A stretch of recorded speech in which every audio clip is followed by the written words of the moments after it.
Bonjour, ici André Lapierre de magoben.com.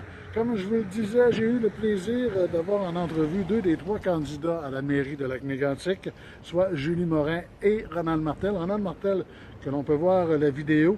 Et maintenant, je vous présente l'entrevue avec Madame Julie Morin à Lac-Mégantic.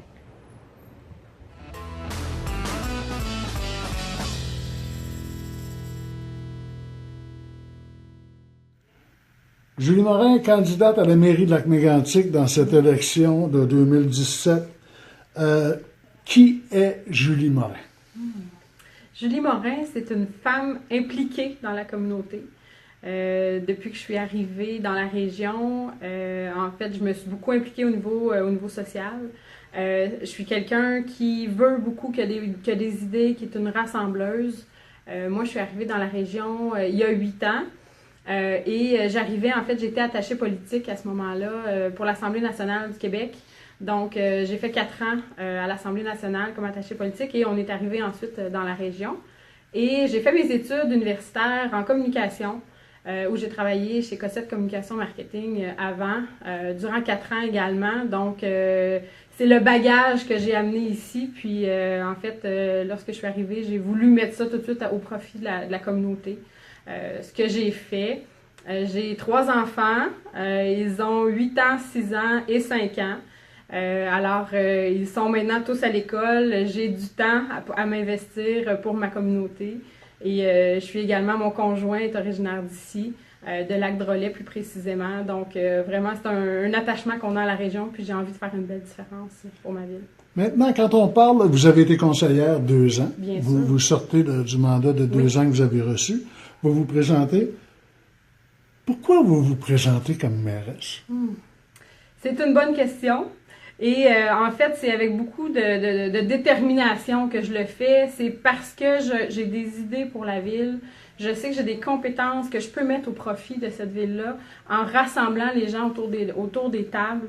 Moi, c'est vraiment ce que je veux faire, unir. J'en ai assez de la chicane. J'en ai assez qu'on regarde nos problèmes toujours, mais qu'on n'arrive pas avec des solutions. J'ai envie qu'on arrive avec des solutions, mais qu'on réfléchisse ensemble.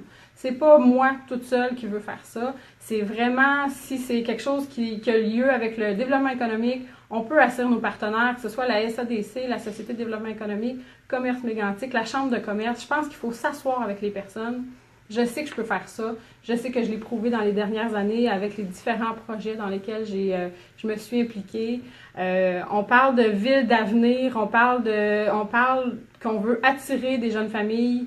Je pense que ça nous prend des jeunes élus également autour de la table. Pas seulement des jeunes, on a vraiment besoin d'un conseil qui soit représentatif de la population, c'est-à-dire, oui, des plus jeunes, des gens qui sont plus âgés, qui ont plus d'expérience, effectivement, des gens issus du domaine économique, des gens issus du domaine communautaire aussi.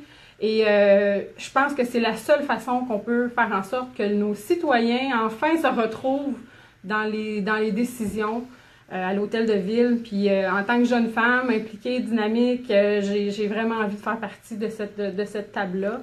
Puis pourquoi la mairie plutôt que demeurer conseillère municipale comme je l'ai été depuis 2 ans? C'est que je veux vraiment pouvoir avoir mon mot à dire dans les façons de faire. J'ai pas eu pour moi, c'est pas tant les décisions qu'on a prises dans les dernières années que je re-questionne, c'est la façon de faire, la façon de communiquer avec les citoyens, la façon d'entendre les citoyens, la façon qu'on doit avoir, je pense, de faire participer nos citoyens au débat public. Pour moi, c'est vraiment ce qui est important, c'est ce que je veux faire. Maintenant, on va aller sur un dossier où vous vous êtes prononcé en partant lorsque vous avez annoncé votre candidature à la mairie pour la voie de contournement. Oui. On a eu la BAP Oui. qui nous a dit qu'il retenait 2 choses et qui a refait une remarque à la ville en disant vous n'avez pas tenu compte du statu quo. Vous me dites c'est une voie de contournement à tout prix. Oui, rien d'autre. Et rien d'autre. Si jamais le gouvernement ou la BAP recommandait le statu quo et qu'il devait rester le chemin de fer dans le centre-ville, qu'est-ce que vous êtes prêt à faire pour combattre ça? Bien, je pense d'abord qu'il faut avant même d'avoir la décision du gouvernement, il faut que nous, localement, on se mobilise et qu'on dise tous la même chose. D'abord.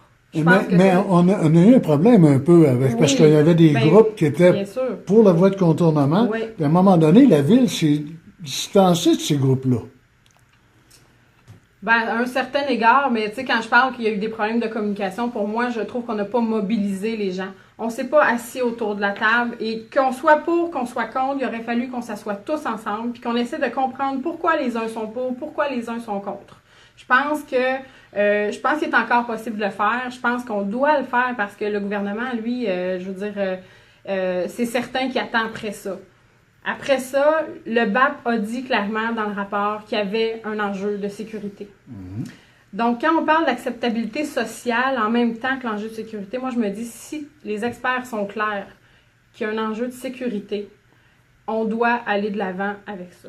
La ville doit faire tout en son pouvoir pour aller de l'avant. Après, c'est sûr que c'est les paliers supérieurs qui ont la décision.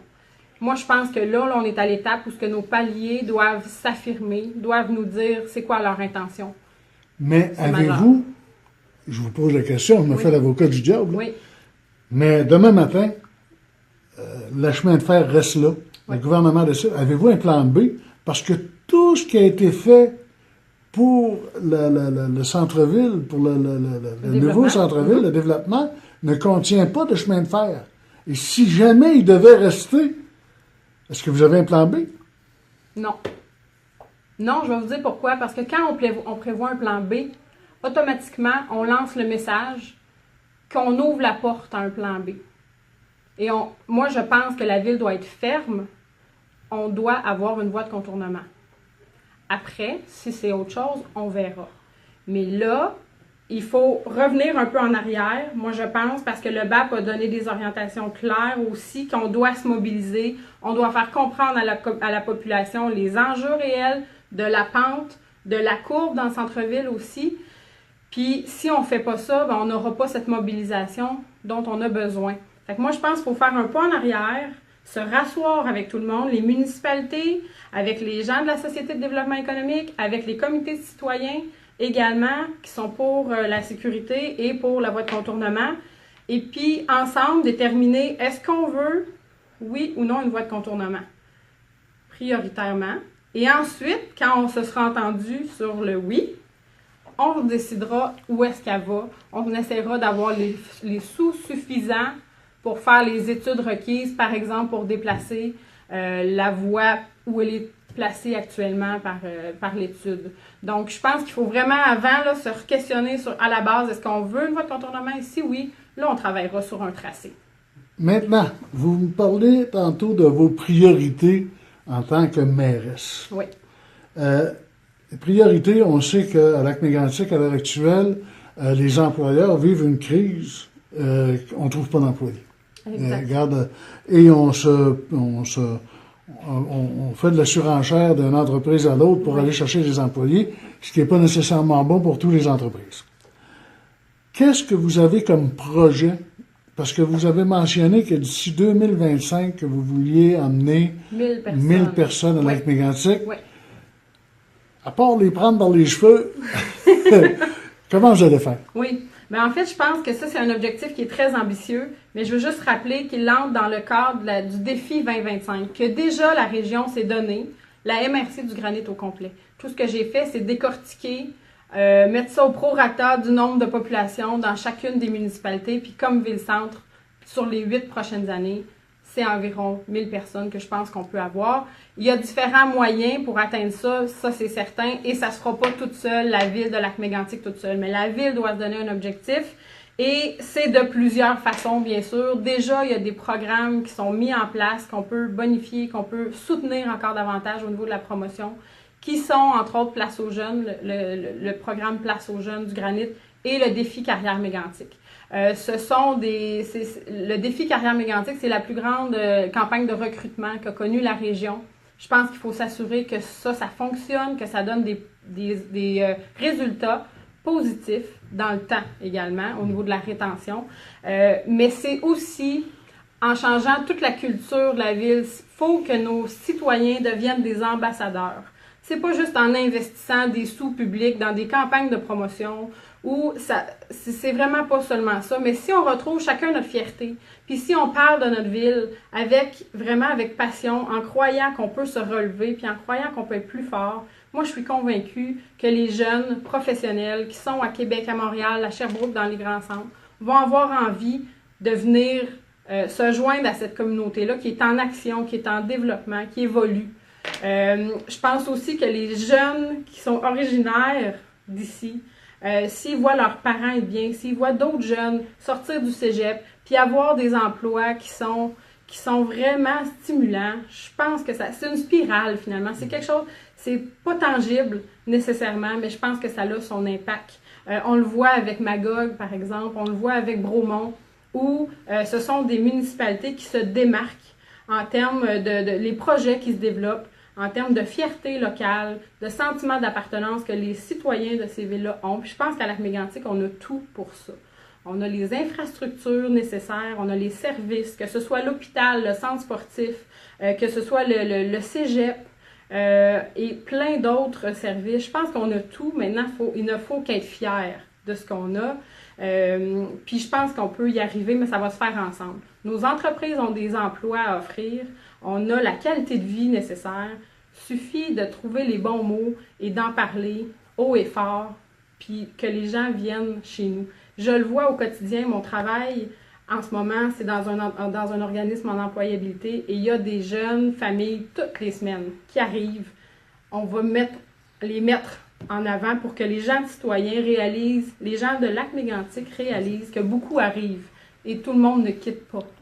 Maintenant, on parle souvent du bureau de la reconstruction. La reconstruction, le monde dit après 4 ans, bon, il n'y a quand même pas grand-chose de rebâti. Je vais être clair. La rumeur circulait qui disait qu'il y aurait peut-être beaucoup de projets, mais qu'à cause du chemin de fer à l'intérieur, il y a des projets qui sont retardés ou qui sont carrément mis sur la glace, qui ne reviendront pas. Okay. Ça, est-ce que c'est vrai? Qu'à cause de la voie ferrée, les projets ne lèvent pas, je pense pas. Moi, c'est pas quelque chose que je peux comprendre. Maintenant, on parle beaucoup de logements. On parle d'un permis avec 36 logements, si je ne me trompe pas, ou 32 logements. Un permis avec 36? Je veux dire des appartements qui vont se construire. Oui, il y a le Concerto. Le Concerto. C'est 13... Il y en a un autre aussi qui parle de se reconstruire. Le projet Chez, oui, c'est effectivement, sur le boulevard des vétérans. On a déjà 6. Moi, j'ai calculé qu'avec ceux qui sont bâtis en arrière du poste de la Sûreté du Québec, il y en a 8. Oui. D'ici le printemps prochain, il va y avoir au-delà de 60 nouveaux logements à Lac-Mégantic. Il y a déjà une page pleine de logements à l'Écho de Frontenac. On parle de logements, et c'est sûr à un moment donné qu'il va falloir emmener du monde pour couvrir ces logements-là, parce qu'il va y avoir une descente du prix du logement. Oui. Deuxièmement, les commerces. Oui. Il y a beaucoup de commerces à Lac-Mégantic. On ne se fera pas de cachette. Oui. Il y a beaucoup de commerces. C'est une bonne chose, parce qu'on dessert une MRC. Oui. Point de vue de taxation, des commerces et des propriétaires à Lac-Mégantic, soit de commerce ou de résidence, c'est élevé. Sont élevés. Oui. Qu'est-ce que vous faites avec ça? Bien, en fait, c'est le plus grand défi de Lac-Mégantic, parce que ce soit industriel, que ce soit résidentiel, que ce soit commercial, les taxes sont élevées. On est une ville-centre qui offre beaucoup de services, qui a de grandes infrastructures. Donc, effectivement, les taxes sont élevées et je le vois, je fais du porte-à-porte depuis 2 semaines et c'est ce que les gens me disent en priorité. Moi, je pense que ce qu'il faut faire, c'est créer de la richesse. Quand je parle d'accueillir des gens, c'est qu'en fait, il faut avoir une façon, il faut en accueillir des nouveaux pour qu'on soit de plus en plus nombreux à payer ces taxes-là. Parce que c'est pas vrai que demain matin, on peut couper les taxes sans couper de service. C'est vraiment important que les gens comprennent ça. Il faut assurer une gestion saine des finances publiques, d'abord. Ça, c'est vraiment important. Et ça va consister à vraiment faire des choix différents, couper dans le gras, comme on dit, au niveau des finances publiques, mais aussi ajouter des nouveaux revenus. Puis ajouter des nouveaux revenus, bien, ça passe entre autres par construire des maisons, par construire des nouvelles entreprises. Moi, je pense qu'il faut attirer des gens pour pouvoir qu'on soit plus nombreux à se diviser cette tarte-là qui sont nos taxes. En 2 minutes, Oui, vous êtes élue mairesse en novembre prochain.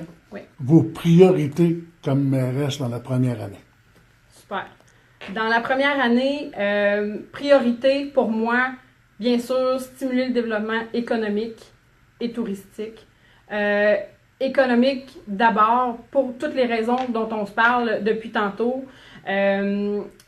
Je peux peut-être vous nommer les priorités, puis ensuite, c'est sûr que dans chaque priorité, il y a bien sûr des actions précises. On nomme juste les priorités. Parfait. Donc, stimuler le développement économique et touristique, très important.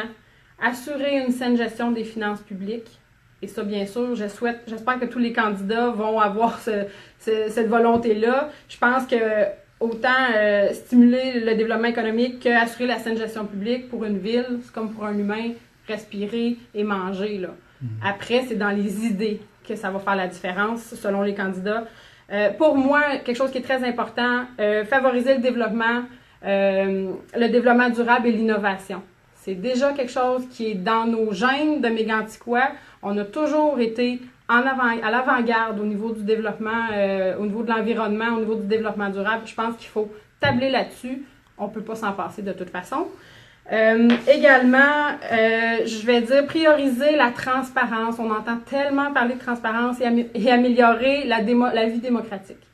Et ça va passer beaucoup par les communications. Je suis une fille de communication. Je suis une fille qui met l'humain en priorité. Et je sais à quel point les Méganticois ont soif d'information. Je pense que la ville peut faire une grande différence par rapport à ça.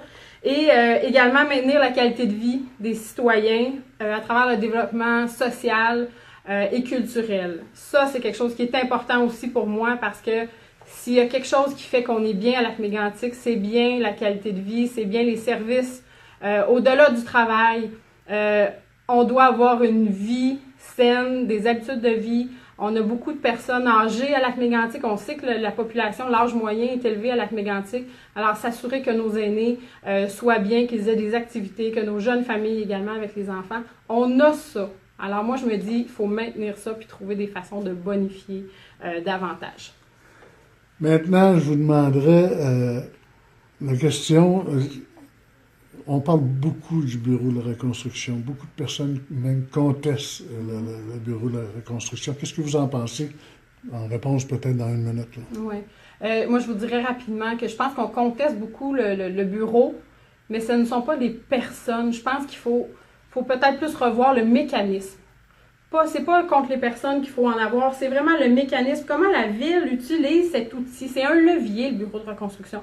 Je pense qu'il va falloir se rasseoir puis c'est déjà en train de se faire, essayer de voir des nouveaux moyens pour faire en sorte que cet outil-là, ce levier que la ville s'est donné, faire en sorte qu'on travaille mieux avec les autres partenaires du milieu pour pas que ça soit une affaire à côté, mais que ça soit bien quelque chose qui fait partie intégrante. Puis tant mieux si on est capable d'avoir des ressources supplémentaires parce que les défis sont grands. Après, il faut que comme ville, comme conseil municipal, on donne des orientations claires pour que ce levier-là soit efficace et soutienne le développement. Maintenant, Mme Morin, vous allez vous présenter comme mairesse et je vais vous laisser la dernière minute pour parler justement aux gens qui nous écoutent présentement. Pourquoi on voterait pour Julie Morin? Super, merci. Alors, 1 minute, c'est bien peu, mais ce que je peux mentionner d'abord, c'est que moi, je suis une fille qui veut unir autant les générations, unir les gens du domaine culturel avec le développement économique, unir les partenaires autour des tables. On a des défis, ils sont grands. Il y a le savoir-faire dans la vie et ça, j'ai une expérience au niveau politique qui vient de mon bagage au niveau provincial, mais également comme conseillère municipale dans les 2 dernières années, j'ai appris, j'ai vu beaucoup de choses, donc je suis consciente de problèmes à régler et des choses qui vont bien aussi sur lesquelles il faut tabler. Alors, j'ai une expérience au niveau du savoir-faire et ça, c'est super important. Et au niveau du savoir-être, il ne faut pas oublier ça aussi, c'est tellement important, l'attitude que votre prochain conseil municipal aura. On a besoin de gens qui sont représentatifs, qui sont là pour les bonnes raisons. Moi, je suis là, mais j'ai pas l'intention d'être une mairesse derrière la porte du bureau, de travailler seule. Je veux être entourée de gens qui ont des compétences complémentaires aux miennes. Et c'est là-dessus, je compte sur vous pour que vous votiez pour ces personnes-là et qu'on soit une équipe qui vous représente bien. Madame Morin, je vous remercie beaucoup. Ça me fait plaisir. Merci à vous de nous donner cette opportunité. Merci. Bienvenue.